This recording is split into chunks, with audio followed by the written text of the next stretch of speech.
ஆன்மீகத்தின் வழிநடக்கும் அன்பார்ந்த நெஞ்சங்கள் அனைவருக்கும் வணக்கம் நண்பர்களே. நாம் இன்னைக்கு இந்த பதிவில் புதன் பகவான ராசி அதிபதியாக கொண்ட மிதுன ராசி அன்பர்களுக்கு பிறந்திருக்கும் தை மாதத்தின் கிரகநிலைகள் எப்படி இருக்கு, இந்த கிரகநிலைகள் மூலம் உங்களோட வாழ்க்கையில் ஏற்படும் சாதகமான பலன்கள் என்ன, பாதகமான பலன்கள் என்ன, என்ன மாதிரியான விஷயத்தில் நீங்கள் ரொம்பவும் கவனமாக இருக்கணும். இது பற்றின முழுமையான தகவலையுமே உங்களுக்காக நாங்கள் இந்த பதிவில் சொல்லியிருக்கோம். இந்த பதிவு நீங்கள் பயன்பெறும் வகையில் அமையுங்க, அதனால் ஸ்கிப் பண்ணாமல் முழுமையாக பாருங்கள். இந்த மிதுன ராசி அன்பர்களுக்கு உங்களோட ராசிக்குரிய கடவுள் யார் அப்படின்னு பார்த்தா நாராயணனுங்க. நீங்கள் புதன்கிழமையில் நாராயணன் வழிபாடை மேற்கொண்டுட்டு வருவதன் மூலம் உங்களோட வாழ்க்கையில் நல்ல முன்னேற்றத்தை கண்கூட காண முடியும். ஏன் அப்படின்னு பார்த்தா உங்களோட ராசி அதிபதி புதன் பகவான், உங்களோட ராசிக்குரிய கடவுள் நாராயணன். அதனால தான் இந்த மிதுனம் ராசியில் உள்ள புனர்பூசம், மிருகசீரிடம், திருவாதிரை 3 நட்சத்திரக்காரர்களுமே புதன்கிழமையில் நாராயணன் வழிபாட்டை மேற்கொள்வது நல்லதாக இருக்கும். உங்களுக்கு நாராயணன் பிடிக்கும் என்றாலும் இந்த வீடியோ பதிவின் கமெண்ட்ல ஓம் நமோ நாராயணா போற்றி அப்படின்னு 3 முறை பதிவிடவும் செய்யுங்க. நாராயணின் அருளால் உங்களோட வாழ்க்கையில் நடக்கிறது எல்லாமே நல்லதாக நடக்க நாங்கள் வாழ்த்துக்களையும் இறைவனிடம் பிரார்த்தனையும் உங்களுக்காக செஞ்சுக்கிறோம். சரிங்க, பிறந்திருக்கும் தை மாதம் எப்படி இருக்குது அப்படின்னு சொல்கிறேன்னு சொன்னீங்களே அப்படிங்கிறது புரியுது. இந்த மிதுன ராசிக்காரங்க கிட்ட எண்ணற்ற குணநலங்கள் இருக்கும். அது என்னென்ன அப்படின்னு பார்த்தா, இவங்க ரொம்பவும் விவேகமானவங்களாக திகழ்வாங்க.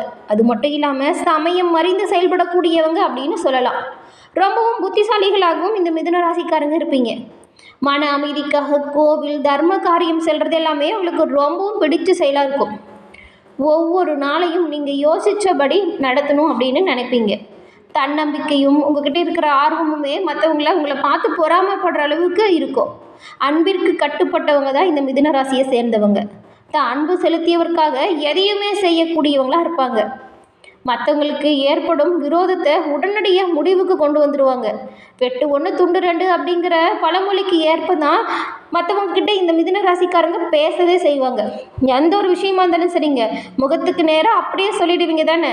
பிடித்தவர்களின் ஆலோசனையை மட்டும்தானே நீங்கள் கேட்டுப்பீங்க. பிடிக்காதவங்களா இருந்தால் அவங்க சொல்கிறத காதில் கூட விழாத மாதிரி இருந்துப்பீங்க. இப்படிப்பட்ட குணப்படைத்த மிதுன ராசி அன்பர்களுக்கு ஜனவரி 14ஆம் அன்னைக்கே தை மாதம் பிறந்திருக்கு. தை பிறந்தால் வழி பிறக்கும் அப்படின்ற பழமொழிக்கு ஏற்பதாங்க இந்த 2025 வரக்கூடிய தை மாதத்தில் மிதுன ராசிக்காரர்கள் அனுபவிக்க போகும் நல்ல பலன்கள் என்ன, எந்த மாதிரியான விஷயத்தில் நீங்கள் கவனமாக இருக்கணும் அப்படிங்கிறது நாம் தொடர்ந்து இந்த பதிவில் பார்க்கலாம். மிதுன ராசிக்காரர்களுக்கு 3வது பாவத்தின் அதிபதியாக இருக்கக்கூடிய சூரிய பகவான் உங்களுக்கு 8ஆம் இடத்துல இப்பொழுது மறைந்திருக்கிறார். 8ஆம் இடத்துல ராசிநாதனும் புதன் பகவானும் இணைந்து காணப்படுகின்றனர். அது மட்டும் இல்லாமல் சூரிய பகவானும் புதனும் உங்களோட கல்வி பயிலும் மாணவர்களாக இருந்தீங்களா வச்சுக்கோங்களேன், இவங்களோட சேர்க்கை அப்படிங்கிறது ஒரு சிறப்பான காலகட்டத்தை உங்களோட வாழ்க்கையில் உண்டாக்கி கொடுக்கும். சூரியனும் புதனும் ஜாதகத்தின் அடிப்படையில் 1, 7, 8ஆம் இடத்துல இருக்கும் நிலையில் மாணவர்களுக்கு கல்வியில் நல்ல ஒரு முன்னேற்றம் உண்டாகும். எப்படின்னா 2 டிகிரி படிக்கும் வாய்ப்பு கூட அமையுங்க. எழுதுகிற படிக்கிற அனைத்து விஷயங்கள்லையுமே நீங்கள் மேன்மை அடைவதற்கான வாய்ப்புகளை பெறுவீங்க. சூரியனும் புதனும் 8ஆம் இடத்துல இருந்துக்கிட்டே 2ஆம் இடத்தை பார்க்கறதுனால தன பாக்கியம் உங்களுக்கு இந்த சமயம் கூடி வரும். உங்களை சுற்றி இருந்த அனைத்து இருள்களையுமே மறைய செய்ய போறீங்க. வெளிச்சமான வாழ்க்கை இந்த தை மாதத்தில் உண்டாக போகுது. மிதுன ராசி அன்பர்களுக்கு இறைவனின் அருள் கிடைக்கும் ஒரு உன்னதமான மாதமாக மாறப்போகுது. ஏன்னா கடந்த காலத்தில் பட்ட துன்பங்களும் துயரங்களும் அவ்வளவு சொல்ல முடியாத அளவுக்கு இருக்கும். என்னடா வாழ்க்கைன்னு வெறுத்து போயிருந்த உங்களுக்கு தை பிறந்தால் வழி பிறக்கும்னு சொல்கிற பழமொழிக்கு ஏற்ப கட்டாயம் கிரகங்களின் நிலைகள் எல்லாமே நல்லா இருக்கிறதுனால உங்களோட வாழ்க்கை சிறப்பாக இருக்கும்.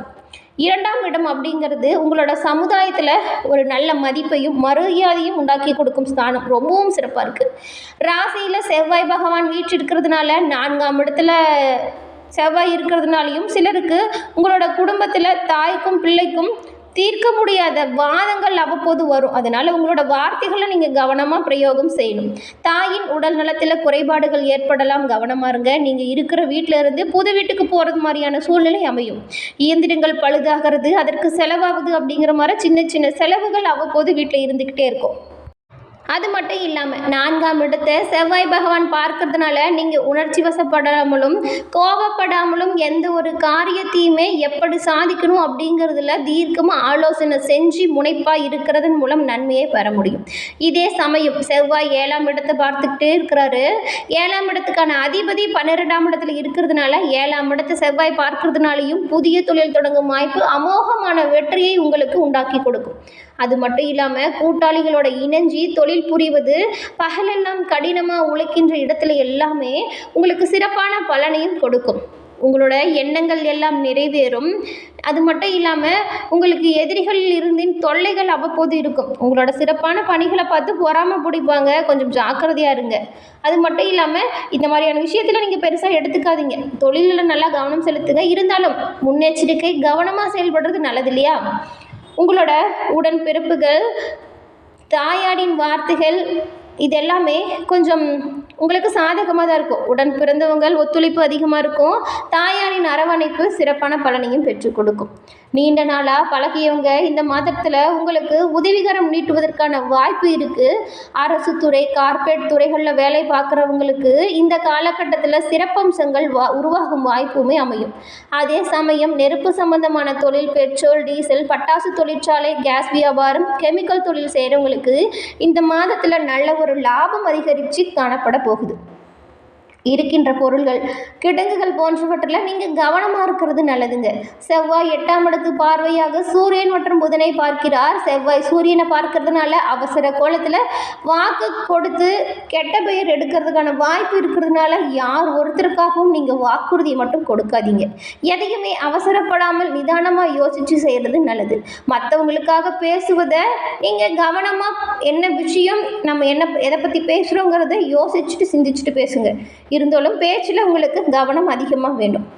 வரி கட்ட வேண்டிய விஷயத்தில் கவனமாக இருக்கணும். ஏதாவது கெட்ட பழக்கங்கள் இருந்தால் அபராதம் விதிக்கும் தகவல்கள் வந்து சேரும். 12ஆம் இடத்தில் இருக்கக்கூடிய குரு பகவான் 7ஆம் பார்வையாக 6ஆம் இடத்தை பார்க்கறதுனால கடன்கள், நோய்கள், எதிரிகள், சட்ட வழக்கு துன்பங்கள் போன்ற எவ்வித பிரச்சனையும் ஏற்படாது. ஆனாலும் நீங்கள் கவனமாக எல்லா வேலையும் செய்யணும். சனீஸ்வர பகவானும் 6ஆம் இடத்தை பார்க்கறதுனால இடமாற்றம் உண்டாகும். வெளிநாடுகள், வெளியூருக்கு போகும் யோகம் அமையும். அங்கு பணிபுரியும் வாய்ப்புமே அமையும். அரசு வேலைகளுக்கான தேர்வு எழுதியவங்களுக்கு வேலை கிடைக்கும் வாய்ப்பு இருக்கு. சுக்கிர பகவானும் ராகு பகவானும் இணைந்து சுக்கிர பகவான் உச்சம் பெற்றிருக்கிறதுனால ஆண்கள் மூலம் பெண்களுக்கும், பெண்கள் மூலம் ஆண்களுக்கும் தக்க சமயத்தில் உதவி வந்து சேரும். ராகுவோடு சுக்கிரன் அமர்ந்திருக்கிறதுனால பயணம் செய்வதற்கான வாய்ப்பு இந்த மாதம் உங்களுக்கு ஏற்படும். ஊரை சுற்றி பார்க்கறது, ஆன்மீக வழிபாடு, தீர்த்த யாத்திரை, பெருமாள் சன்னதிகளுக்கு செல்லும் வாய்ப்பு அமையும். வாகனம் தொடர்பான தொழில் செய்கிறவங்களுக்கு நல்ல ஒரு லாபம் உண்டாகும். சுக்கிரன் கேது பகவானை பார்க்கறதுனால வயதான தாய் தந்தையரின் உடலில் கொஞ்சம் கவனம் செலுத்தணும். அர்த்தமாதிபதி 9ஆம் இடத்துல வீற்றிருக்கிறதுனால வயதானவர்களின் உடல் நலத்தில் கவனம் செலுத்துறது இந்த மாதத்தில் நன்மையை உண்டாக்கி கொடுக்கும்.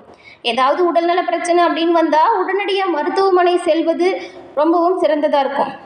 அது மட்டும் இல்லாமல் இந்த மாதிரியான தொல்லைகள் நீங்காமல் இருக்க புதன்கிழமையில் நாராயணன் வழிபாடை தொடர்ந்து மேற்கொண்டு வாங்க. வரக்கூடிய கஷ்டங்களிலிருந்து விடுபட நாராயணன் இந்த மிதுனராசி அன்பர்களுக்கு உறுதுணையாக இருப்பார். அது மட்டும் இல்லாமல் இந்த மிதுனம் ராசிக்காரர்களின் கிரக நிலைகளை பொறுத்த வரைக்குமே தன குடும்ப வாக்குஸ்தானத்தில் செவ்வாயும் சந்திரனும் இருக்காங்க. சுகஸ்தானத்தில் கேது பகவானும், கலஸ்ரஸ்தானத்தில் புதன் பகவானும் இருக்காங்க. இதனால் இந்த மிதுன ராசி அன்பர்களுக்கு இந்த மாதம் உங்களோட மனதில் இருந்த குழப்பங்கள் நீங்கி மனதில் ஒரு புதிய தெளிவே உண்டாகும். நீங்கள் எடுத்து செய்யக்கூடிய ஒவ்வொரு முயற்சிகள்லையுமே நீங்கள் எதிர்பார்த்த நல்ல பலன்களை பெறுவீங்க. வழக்குகளில் உங்களுக்கு சாதகமான நிலை உண்டாகும். வியாபாரத்தில் நீங்கள் எடுக்கக்கூடிய முயற்சிகள் எல்லாமே வெற்றி பெறக்கூடிய வாய்ப்பை உண்டாக்கி கொடுக்கும். உத்தியோகத்தில் இருக்கிறவங்களுக்கு நல்ல ஒரு இடமாற்றம் அமையும். உழைப்பு அதிகரிக்கும். தொழில் வியாபாரம் எதிர்பார்த்த அளவு வேகமாக அமையும். பணவரத்து தாமதப்பட்டாலுமே ஆர்டர்கள் தொடர்பாக நீங்கள் கொஞ்சம் அலையிற வேண்டியதாக இருக்கும். ஆனால் அந்த அலைச்சல் அப்படிங்கிறது வெற்றி தரும் வாய்ப்பை உங்களுக்கு உண்டாக்கி கொடுக்கும். பங்குதாரரோடு இருந்து வந்த பிரச்சனைகள் அகலும். அரசாங்க வகையில் அனுகூலம் அமையும். குடும்பத்தில் இருக்கிறவங்க கிட்ட வீண் பேச்சால மன வருத்தம் உண்டாகலாம். கணவன் மனைவிக்கிடையே திடீர் கருத்து வேற்றுமை ஏற்பட்டு நீங்கும். வீண் பிரச்சனைகளில் தலையிடாமல் ஒதுங்கி போகிறது நல்லது.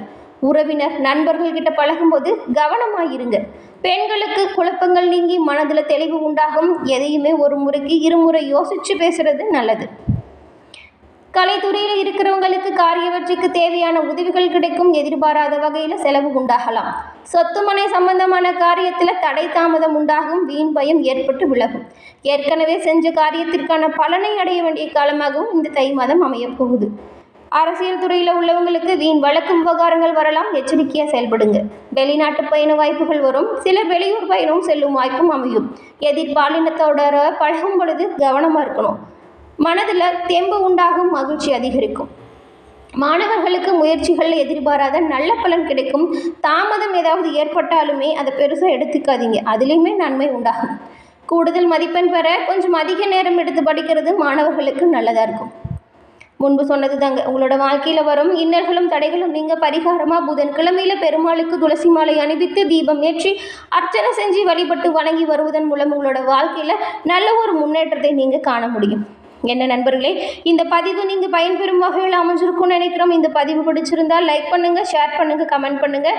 நம்மளோட சேனலை நீங்கள் இப்போ தான் ஃபர்ஸ்ட் டைம் பார்க்குறீங்கன்னா மறக்காமல் சப்ஸ்கிரைப் பண்ணி வச்சு கூட வர பெல் ஐக்கானை கிளிக் பண்ணி வச்சுக்கோங்க. தொடர்ந்து பார்த்தமைக்கு நன்றி நண்பர்களே. நன்றி, வணக்கம்.